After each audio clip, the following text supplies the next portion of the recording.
Hello, how's everyone doing at EarthX? Nice, great energy in the room.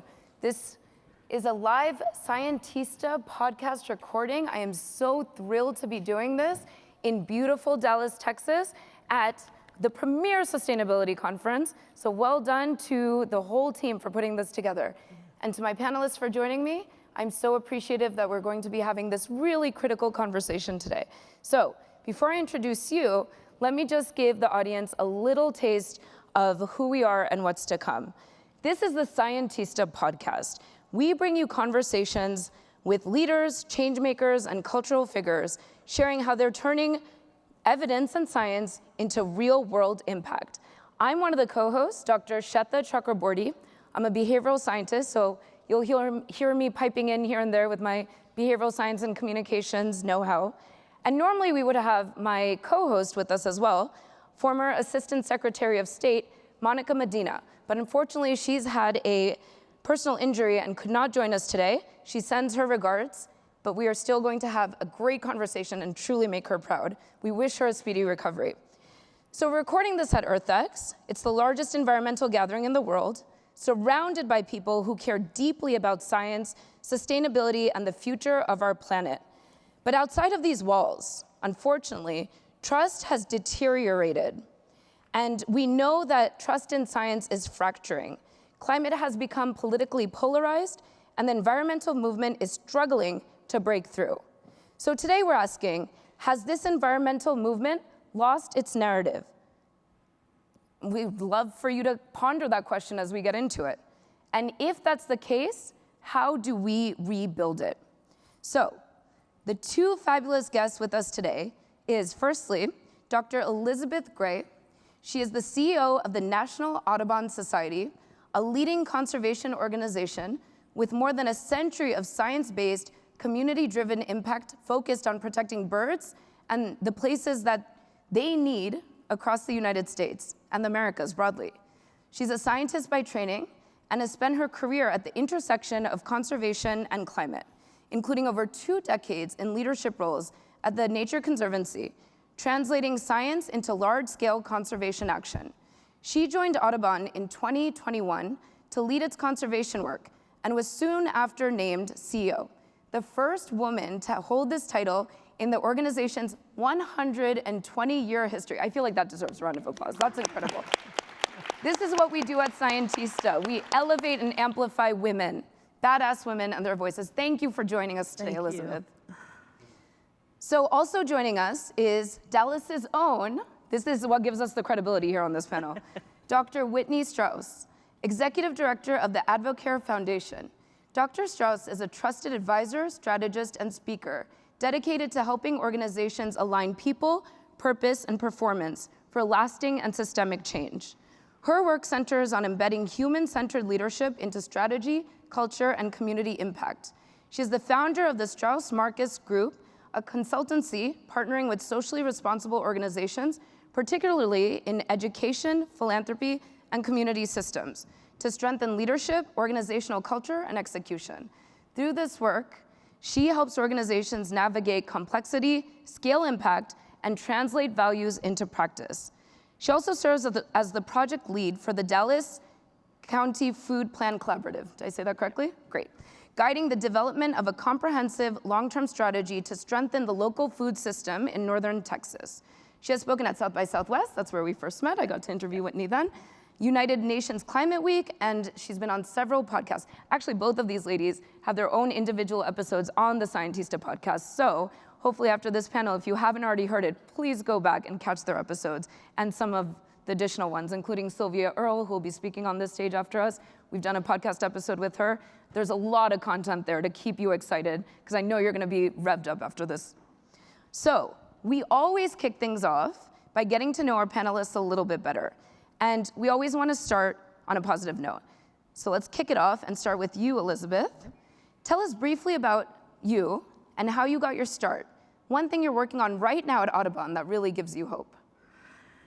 Well, as you mentioned, and thank you again for having us here today. Looking forward to our conversation. As you mentioned, I spent about 30 years in the conservation field, and I have made that my life's work, looking at the intersection of biodiversity loss and climate change. I'm really excited about what the National Audubon Society is doing right now, because we are deeply committed to doing what we call bending the bird curve, which is to halt and ultimately reverse the decline of birds across the Americas. And I'll talk a little bit more about that when we're in our larger conversation, but just the idea that we can change that trajectory and help this planet, because birds are symbols and sentinels of the planet's well-being, is just what gets me out of bed every single day. Okay, while I have you on that, yes. I wanted an extra question. Why are people so crazy about birds? I don't think I realized this until we had our conversation, yes. the episode of The Scientist I just referred to, and I was just mind blown. And ever since then, that was truly a changing moment for me, and just how I approach the day. I wake up noticing birdsong, and that's thanks to you and that conversation. And I think for those who aren't birders already, they will be after this answer, because it's actually much more prevalent than we realize. So from casual bird watching to hardcore twitchers, what is that? What is it about birds that captures our imagination so deeply? Oh my gosh, well, there's lots of things. I mean, birds are magical. I think they fly. Lots of people, wish they could fly. So I think they're magical, they're beautiful, they're inspiring, they have these incredible colors. So a lot of people just love birds because of how beautiful they are. But they are these symbols and sentinels of the planet's well-being. We have this phrase, the canary in the coal mine, because they are the type of species that can alert us to the changes in the planet. And what was so amazing to me was to learn that the number of people who self-identify as bird lovers doubled post-pandemic. So there's 96 million self-identified, what I call bird lovers, in just the United States alone. That's a lot of, it's like 1 in 3 people, and it doesn't matter where I go, when people find out I work for National Audubon Society, everybody has a bird story. Everyone tells me about the bird they saw. They pull up this picture on their phone of the bird that they had at their feeder that morning, or their parents or grandparents are sending pictures to them. I think it's the magic of birds, the beauty of birds, and then just the science of birds. And you can track them and see where they're going, and they fly beyond borders, so they unite people. It's just a great way to begin a conversation with somebody that you don't know. I mean, it really is. Yeah. And it beats talking about the weather as an Exactly. icebreaker. This should be our go-to going forward. Okay, so Whitney, I'm not going to put you on the spot, but I'm going to let you know that I'm going to ask you what your favorite bird is, or your bird story. Not right now, for you to think about. We'll come back to it. But before we get into all of that, tell us about your entry into the world of local food security. And these topics might seem not obviously together, but watch the magic here, because they're so interconnected, what we're going to be talking about. So talk to us about your entry into the world of local food security, and one initiative of the Advocare Foundation that you're most excited about. Gosh, this has been my lifelong journey to get to where I am right now. It started with volunteering in this space when I was a little girl, to my career in philanthropy, which has spanned 25 years, philanthropic consulting. A lot of the philanthropists I work with are deeply involved in the food space, to then going back to school at 40 to get my doctorate degree, which was a wild ride, and then doing my research on what was going on throughout our country, and what are we doing to solve these issues that are facing our food system. And so it really has been my lifelong journey to get to this point, to then move into food system work, which is what I'm excited about now. Just really looking at what's going on across the country and what cities are embracing, including here in Dallas. I think through the Advocare Foundation in particular, because we support community-based, place-based programs, really excited about how far these organizations have come to solve these issues. So if you really listen to the people on the ground that are seeing these issues firsthand, these are their neighbors, and they know what works, and supporting that work, and then over time, seeing how communities are completely transformed by that. That's what gets me really going. That's what gets me up in the morning, is being a part of that solution. That's amazing. And both of these topics, conservation, nature, health, they're interconnected in the sense that it requires us to lead with data and science and evidence and facts. And that's what we're all about at Scientista. I mean, it's in the name, right? We added an A to scientist, we made it feminine, but to really amplify women. But ultimately, it's really about science and leading with science. And it's how you get the general public engaged and involved in science through health and through nature. These are things that are tangible that especially women and families encounter every single day. So you just told us a fun fact about birds, Elizabeth, yes. So I'm gonna ask you the same, Whitney, and before we get into like the real conversation, talk to us about some just basic surprise knowledge that most people wouldn't know, right? So in this case, it's the fact that listeners might be surprised to hear obesity and malnutrition can and often coexist, and that's surprising. When you see somebody who you would think of as obese, you might think that they're actually being well fed, but that's not the case, right? That's a misconception, not always. So talk to us about how these surprising truths show up and can help serve as a foundation for, correcting some misperceptions and ultimately lead people towards why data and science should be leading how we approach some of these issues that we're facing.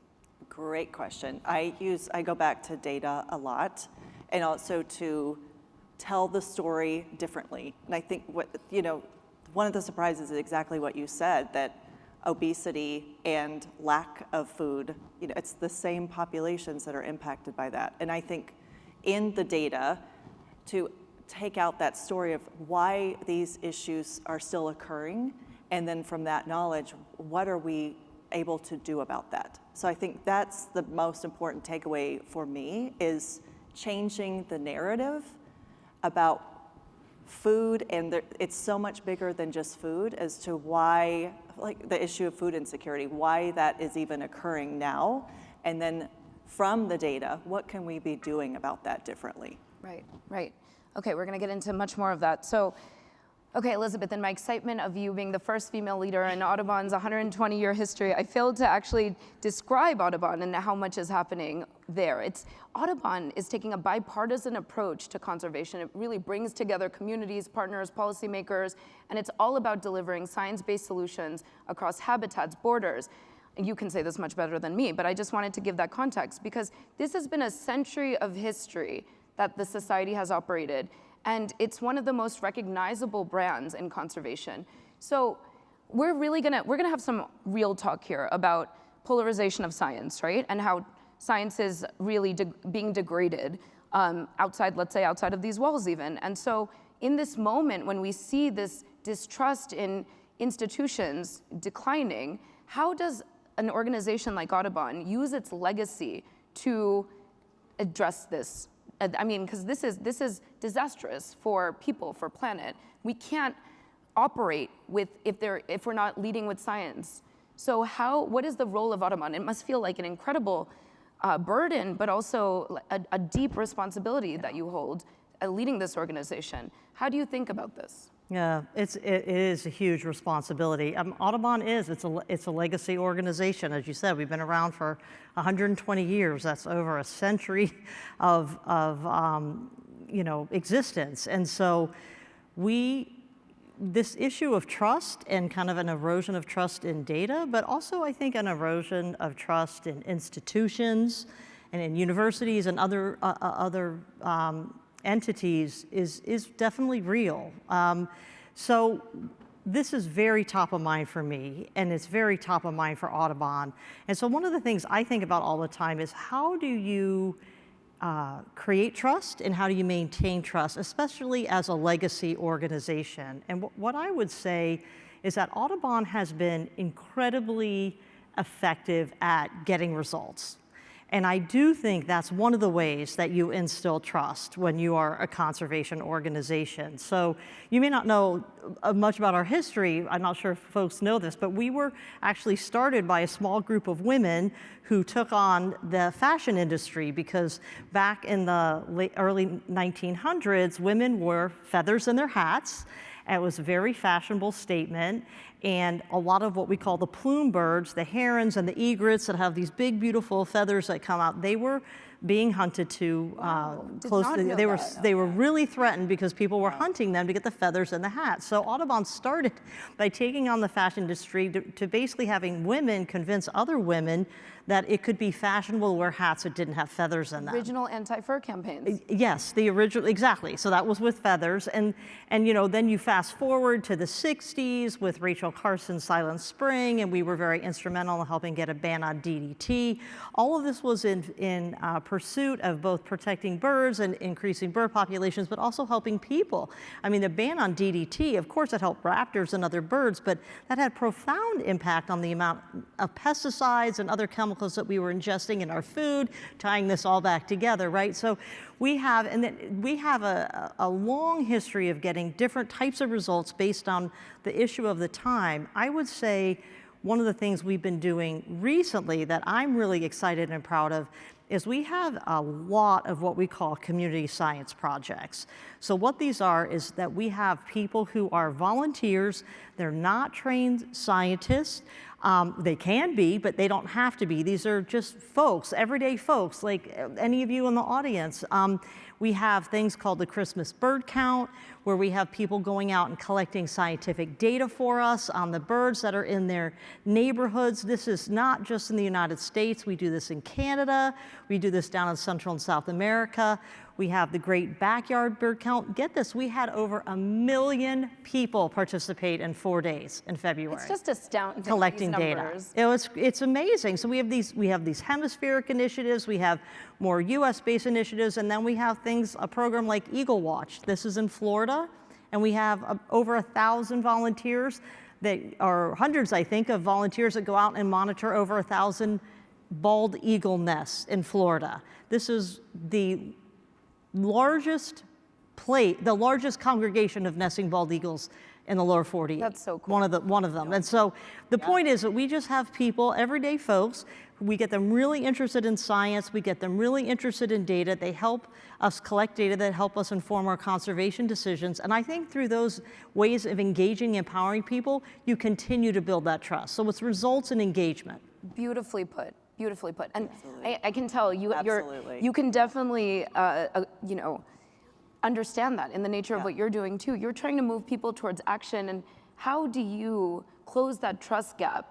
And just by making these issues, because they are relevant, food and health and nutrition, all of this is so relevant to people's lives. So in having people engage with the science and the data around things that are meaningful and matter to them, that helps address the trust issue, right? Absolutely. So when I talk about food system work, I get skepticism. It's so big, it's so complicated. You know, what exactly are we talking about? And usually people go to one singular issue in the food system. They think I'm just talking about people that don't have, don't have accessibility to food. It's like it's much bigger than that, and this impacts everybody. So it's changing how we're talking about it.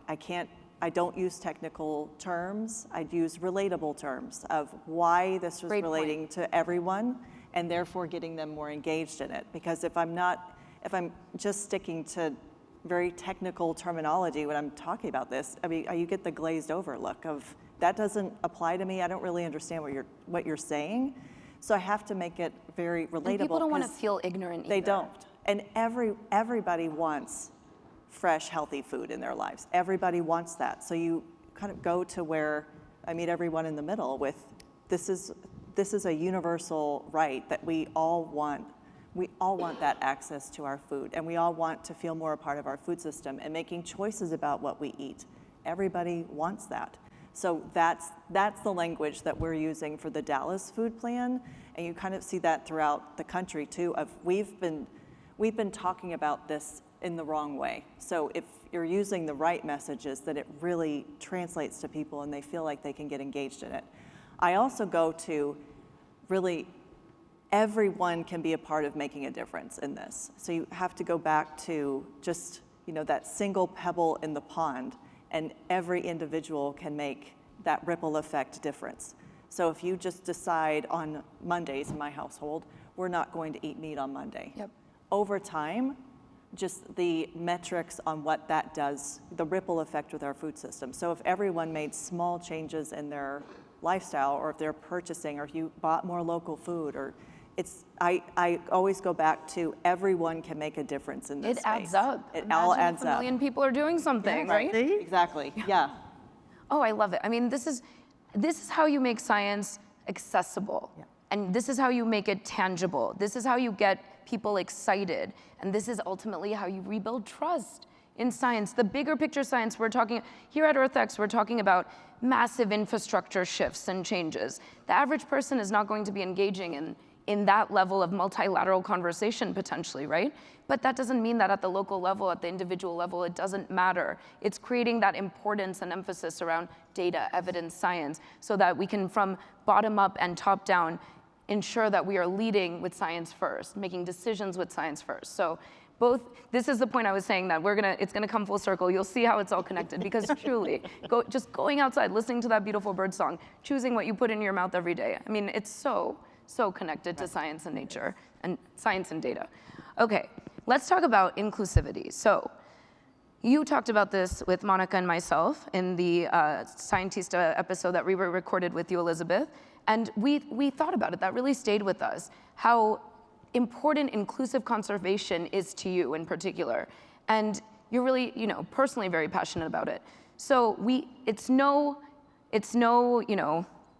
surprise to anyone that we have systemic inequities, we have misinformation, we have disinformation, and access to nutritious food also is really stemming from, a lot of this. I totally mixed up questions. I'm so sorry. I'm so sorry. Elizabeth, this inclusive conservation, so the broader environmental movement has been ensuring that birding and conservation is accessible to all communities. Sorry, please talk about that. Well, yeah, so the National Audubon Society has a Big Tent philosophy. So we want everyone to feel included in the environmental movement and the conservation movement. It is an issue, these issues about clean air, safe water, healthy food systems, a healthy climate, these are issues that affect every human being on the planet. And that we know that some communities have been disproportionately affected by pollution, by chemicals and pesticides, by fragmentation, loss of habitat, and things like that. And so at Audubon, we're always thinking about how do we create strategies, how do we do our work in a way that is what I call a Big Tent philosophy that involves everybody. We're nonpartisan, as you mentioned at the beginning. So we work with folks all across the political spectrum. If you look at our membership, it's about 50% progressive and liberal and 50% moderate and conservative. So we work with Republicans, independents, Democrats. Birds do not care how you vote. They really don't. That's really funny. They just don't. And they fly across borders, right? They're like the ultimate ambassador. They fly across borders. So many birds here in the United States, here in Texas, they might spend part of the year up in Canada. They're going to spend potentially part of the year, if they're migratory, down in Central and South America. We call birds our superpower at Audubon, and that's because they don't care how you vote. They travel across borders and they kind of unite people, because you can talk to someone about, let's say, a bird that you saw in your backyard, and they might have been on a vacation somewhere or grown up somewhere else. Say, oh, I saw that bird, or I've seen that bird at my feeder. And so it's an initial point where you can kind of start a conversation.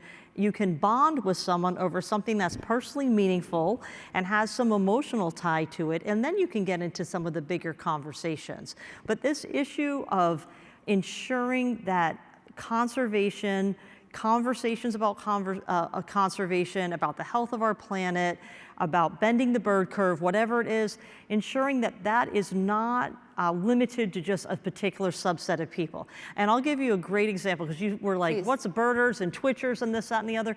One of the things I try to explain to people is you don't actually have to be able to identify a bird to become a member of Audubon or be, a supporter of Audubon. People everywhere I meet, they're like, oh, I don't know, I'm not sure I want to go out with you because, I'm not sure I could identify a bird, I don't have binoculars. I try to explain to them, Bird lovers, bird behaviorists, if you like to just watch what birds are doing or you just have a general appreciation for birds, they have been inspiration for art and music over millennia. I mean, truly. So, you know, we will take you if you're a bird lover or if you're a lister and writes every single bird you see and everywhere you see it and anywhere in between. Truly, it's the bar is low in the best way.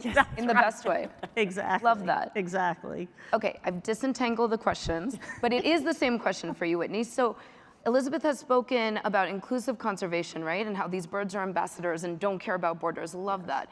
And this is something you're also very passionate about. So how have systemic inequities, misinformation, disinformation, access to nutritious food, also all of these issues have been feeding distrust from communities, and particularly around disenfranchised communities. So that's just the reality of what's happening.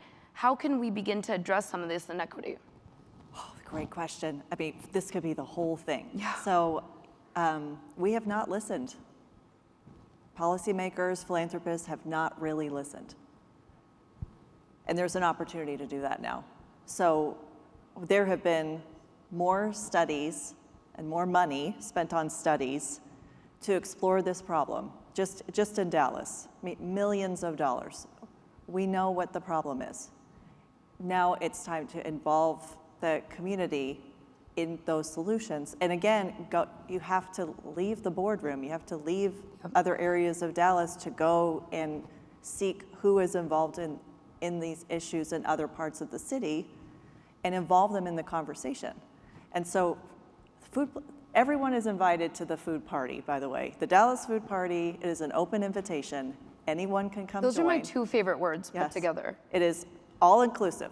So our meetings are really a perfect joke because it's like the rabbi, the chef, the farmer, and the lobbyists from the food bank are all at a table together talking about food system work. I mean, that's what it looks like. So it's this mix of humanity from all parts of our city doing this work in different ways, coming together to talk about what are solutions. And we use the data of what we understand are the problems. However, you have to also compare to what the actual barriers are too. So in a lot of our studies, you've seen there's this huge disparity between what policy makers think the disparities are, or the barriers are, what actually the organizations doing the work think the barriers are, and what the people that are facing the barriers say, this is what we're actually facing. So now that we understand that, using that to feed solutions. Nice. So everyone is invited to that table, but you have to be really intentional about that from the beginning, and also continue to ask the question, what are we missing? Who else should be involved in this work? What other questions should we be asking? And ensuring that those communities receive the invitation. Exactly. So let's put a mirror up, because this is a nice segue into the next question. In environmental spaces, we often point to misinformation and disinformation, nefarious intentions that other actors might have for stopping science, or whatever self-interest might be driving the pushback on real data-driven communications, not actual release of numbers necessarily, but communications that are deeply rooted in evidence and data. Is that too simple of a conclusion? Let's hold a mirror up to ourselves. Is it our fault? Is this because we haven't reached out to communities? Is this because, how much of this erosion in trust is self-inflicted? How much of our messaging has been too abstract, too alarmist? Have we not partnered with the right messengers to reach the audiences that we're trying to ultimately get some sort of behavioral change from, right? Let's start with you, Elizabeth. Yeah, it's a great question. I think there is some truth to this. One of my personal pet peeves is how alarmist the conservation community is, for a reason. I mean, we know there are so many issues, and it is, a life's work to really tackle conservation issues and ensure the health of the planet and sustainability for all living beings. But a lot of messages that come out from the conservation community are alarmist. And while there is some truth to that alarm, one of the things that frankly really terrifies me is, I have 2 kids who are in the early 20s, and this generation is very environmental minded, but they also have a lot of anxiety about the state of the world and the planet. And I personally feel like when the conservation community is too alarmist, it leads to apathy. The people just feel overwhelmed by the immensity of the problem, and they don't feel that they can personally make a difference or do anything. So I think sometimes people just throw up their hands and they just feel overwhelmed or anxious or just like, I can't do anything here. So I do think the fact that we tend to be alarmist is an issue. Another reason I love birds, there are so many great stories of resiliency. You see birds that have bounced back. I mean, here in Texas, there's a whooping crane. Do you all know what the whooping, okay, so this is the biggest bird in the United States. In the United States, okay. It has over a 7-foot wingspan. It's a big, tall, white bird. And it actually comes and it spends the winters here in Texas. The whooping crane got down to 15 individuals. Wow. And conservation efforts, we're now up to about 500 cranes. Incredible. So it's incredible. It's an order of magnitude more cranes. And you have lots of bird stories like this. The black-capped vireo that is also nests here in Texas, it basically has quadrupled. So the thing, where I'm going with this is, yes, there are issues, but birds can come back. There are great stories of resilience. I like to give people a sense of hope and optimism. While I think you need to match urgency with optimism. There's a huge sense of urgency, but you have to give people a reason to hope. You have to help people understand there's things that they can do in their personal lives that truly do make a difference. This issue of the pebble and the ripple, I mean, these things can have a profound impact. And so I think we need to be able to have urgency with optimism. And I also think we have to be able to talk about the issues that we all face in a way that can resonate with people and that they can understand. I'll give you an example. Maybe this might sound funny, but climate change. So we're talking a little bit about climate change. Global warming, we used to call it global warming. Some people still say global warming, but other people refer to it as climate change. Some people don't like the term at all. But one of the things I have run into in my career, since I've done a lot on climate, is people saying, well, I don't believe in climate change because this was the coldest winter I ever had. Right. I ever experienced. And so that type of thing makes me a little nuts, because when you understand climate change, what it means is that the weather patterns get more erratic. Right. So we have more extreme weather events, more frequent weather events. And so when you have a really cold winter, like we did in Maryland, where I live, people are like, is this really global warming? And so where I'm going with this is there's a lot of nuance to the work. There's a lot of nuance to the science. So being able to communicate this in a way that makes sense to people, that they can relate, that it has an impact on their daily lives, I think that's where we can get so much smarter and so much better about talking about the issues in a way that people can understand, it makes sense to them, and it also lets them know we need to move on these issues quickly, but we can also make a difference. Totally. And the bird analogy is amazing. Yeah. Such a good way to explain it, too. Yes. Whitney, I know you have thoughts on this. Yeah. I like the urgency with optimism. Yes. That's so true. Because when you talk about food system work, it is so broad and so complicated. But getting back to, there's going to be small steps over time to get to these bigger goals. And what can we do right in front of us? So something that we did here was we noticed that small food entrepreneurs, if you do have a small business that's related to food, or you're a farmer, or health insurance is a huge issue. It's something that is typically beyond reach of being able to that you can afford it for yourself or your employees, or if you're a food service worker, and you may not have access to affordable health insurance. So we knew this is going to be a barrier to people wanting to move into the local food economy if they're not able to have insurance. And usually the people that take care of our food are often not taking care of themselves. Sure. So that's also what we found from data. The farmers that grow the food than sell it, they are actually not consuming that food for themselves. So we decide, one of our small steps was, if we're going to encourage more people to move into the local food economy here, we have to solve this. So we actually announced today a partnership with Areta Health. So we're offering health insurance through the food plan for $65 a month. That's incredible. Yeah, so if you want to start a food business, thank you. That's fantastic. Breaking news on the Scientista podcast at EarthX. You heard it here first.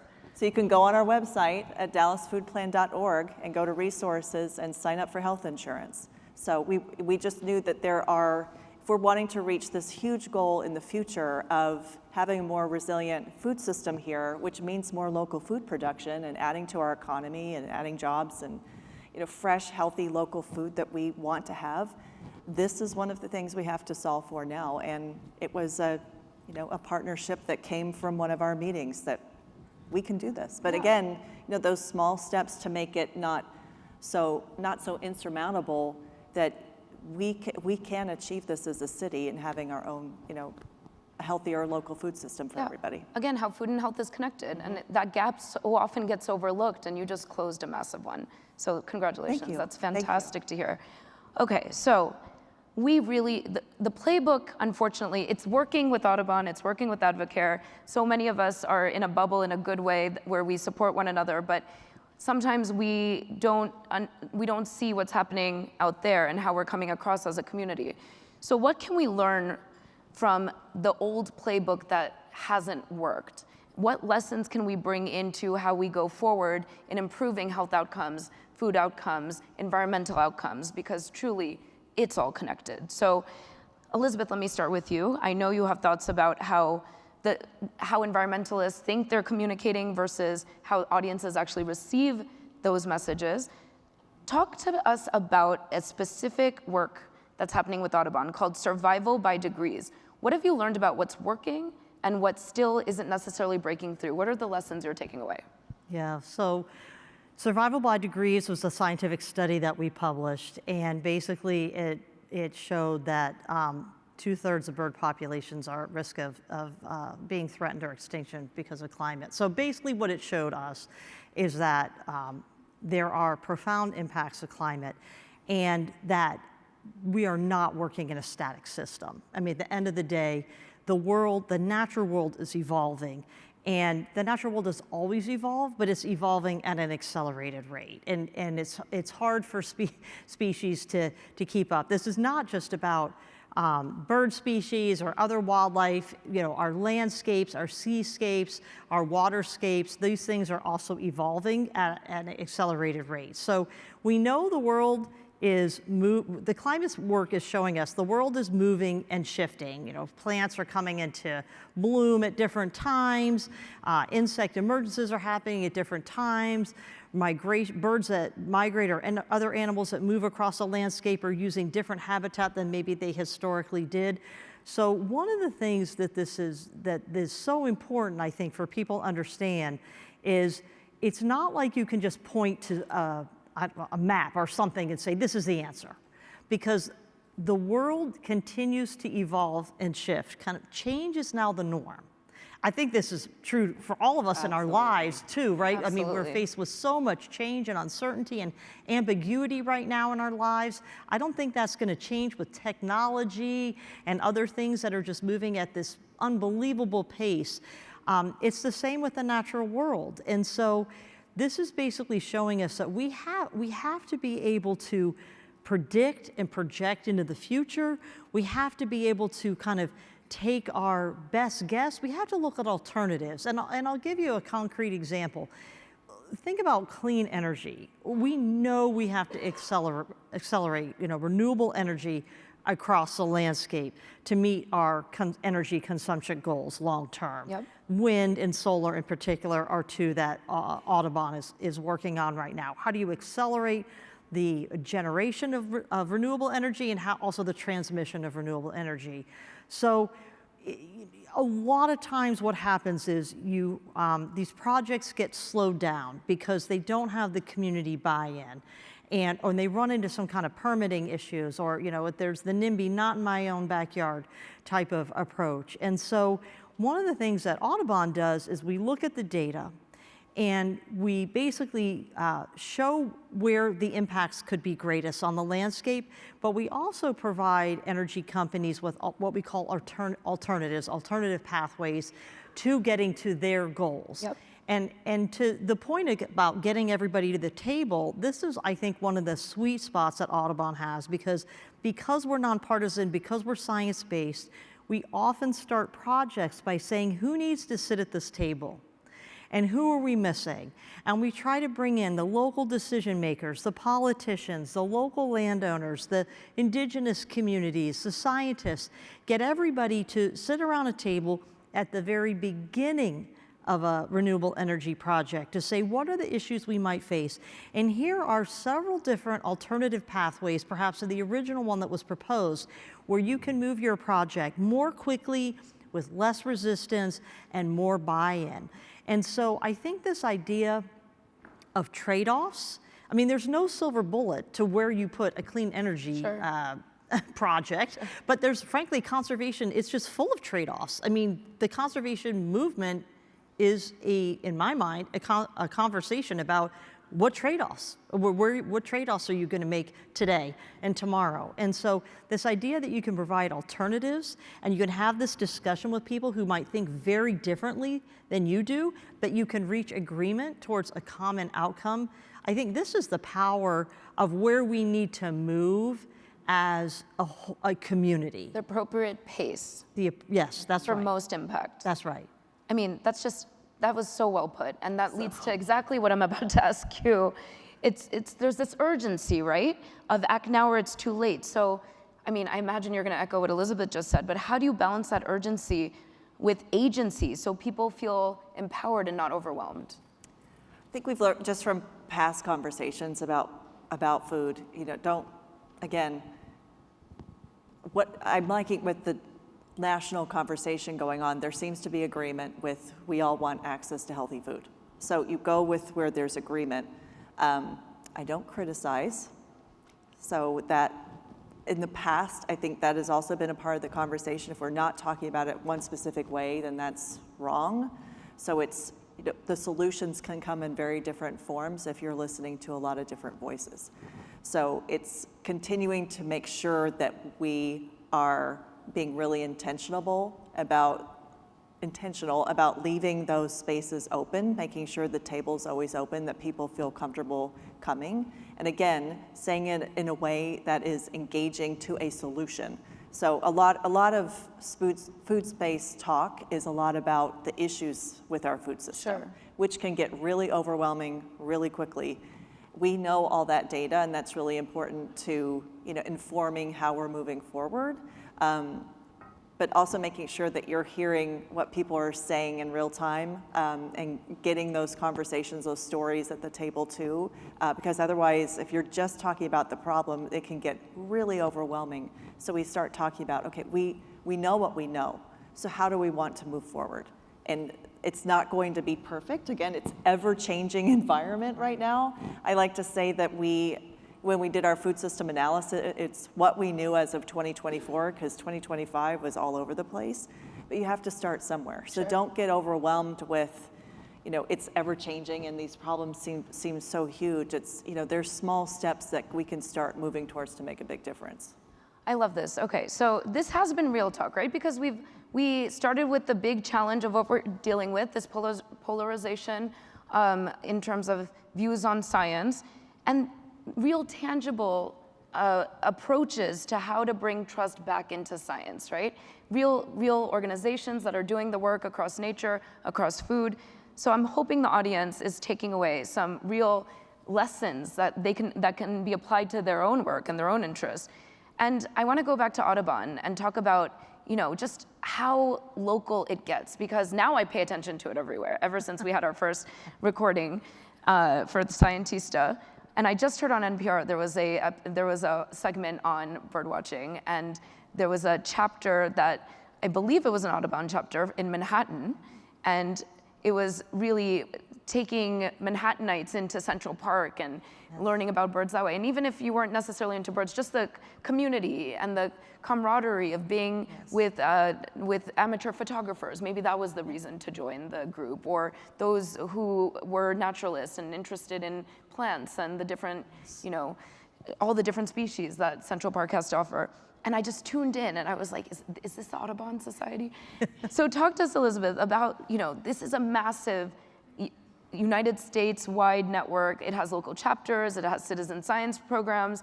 How do you take advantage of how distributed and community level this organization is to be able to use that network to really communicate science? Yeah, we are a grassroots network, and I love that about Audubon. We have these community chapters, like you mentioned, like the one that's in New York City, and they do take people out, both bird watching and doing bird photography in Central Park. We have over 400 of these community chapters. We have over 100 campus chapters on local colleges and university campuses. These are so exciting to me. These are student-initiated and driven and led Audubon chapters where students congregate. They decide to put together an Audubon chapter, and they lead activities around birding, but also around nature and conservation and the environment. We have sanctuaries, we have centers, which are brick and mortar buildings where you can take your kids or anyone from your children to your grandparents or neighbors and friends and go and learn about conservation and the environment and the natural world. So we have we have field programs in our states and regions. I mean, we are an incredibly distributed grassroots network. And so one of the I think challenges, but exciting things about Audubon is we've united everybody around a single strategy, and that is our flight plan strategy. So that is our strategic plan. It's what unifies all of these different entities around a common goal and a common purpose. And that again is to bend the bird curve, to halt and ultimately reverse the decline of birds across the Americas. And that's because we know that birds are the symbols and sentinels of the planet's well-being, and we know that birds need the same things that people do. They need clean air, they need safe and clean water, a healthy climate, a healthy food system. When you don't have those things, birds disappear.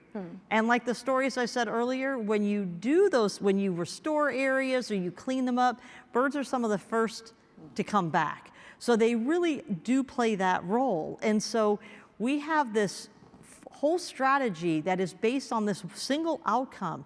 And there's different ways that chapters, whether community chapters, college campus chapters, or people at sanctuary centers, or any of our programs in the states and regions, basically you can help us conserve habitat, help us push for a healthy birds, healthy planet policy agenda. You can help us tackle climate change, reducing greenhouse gas emissions, or you can help us build community, this big, inclusive, multi-generational community of bird lovers who are gonna be the next leaders and conservationists, I think, in the future. And so there's so many ways for all of these different entities to be involved, but what I love is it's in pursuit of a single outcome, which is to bend that bird curve and ultimately lead to a healthy planet for all of us. That is so cool. Yeah. Thank you, Elizabeth. Yeah. That is just really, I can't wait to get back outside and, Yeah. and figure out which bird I'm hearing. You might be hearing a grackle. They're really Yeah, loud and really noisy in loud Texas. here. Yes. Wow. Really loud. Crackle, okay. Everyone, I challenge you to go outside today and try to identify the sound of a grackle. Love it. So Whitney, before I get to the question for you, I promised I was gonna come back and ask you the bird story or the favorite bird, or maybe that's the same answer. Go for it. Oh, so I love birds. So yes. Good. So growing up, my grandparents had a bird feeder in the middle of the yard and would put bird seed out, and all the birds would come. And I always liked seeing a blue jay. Oh, Just thought they great. were so pretty. They are. So those are my earlier memories of just that love for birds and being outdoors and spreading the seed and watching. They would all come down to the bird feeder, and you could watch it as you were having breakfast at their Yes. table, and just beautiful. And so that's what started my love for birds. I love that. Yes. That's and fantastic. then I've learned so much from listening to you today that I think I'm going to now volunteer at the Audubon Thank Society. you. Yeah, it's so inspiring. We would love to have you volunteer with us. To all the new birders, please go back and find that episode. You'll get the answer to all those questions, like what's a twitcher? Yes, now I need to go back and listen. I know. We only have 5 minutes left. Oh my I gosh. can't believe how quickly this went. And I'm gonna have to pick and choose some of these questions because we're not gonna get through all of them. But I would love for you to kind of think about your final thoughts that you would like to leave with the audience. And I'm just gonna set some context for you to express those thoughts to the audience. So we're here in Texas, right? We have to, I think it makes sense to apply it to where EarthX is being held.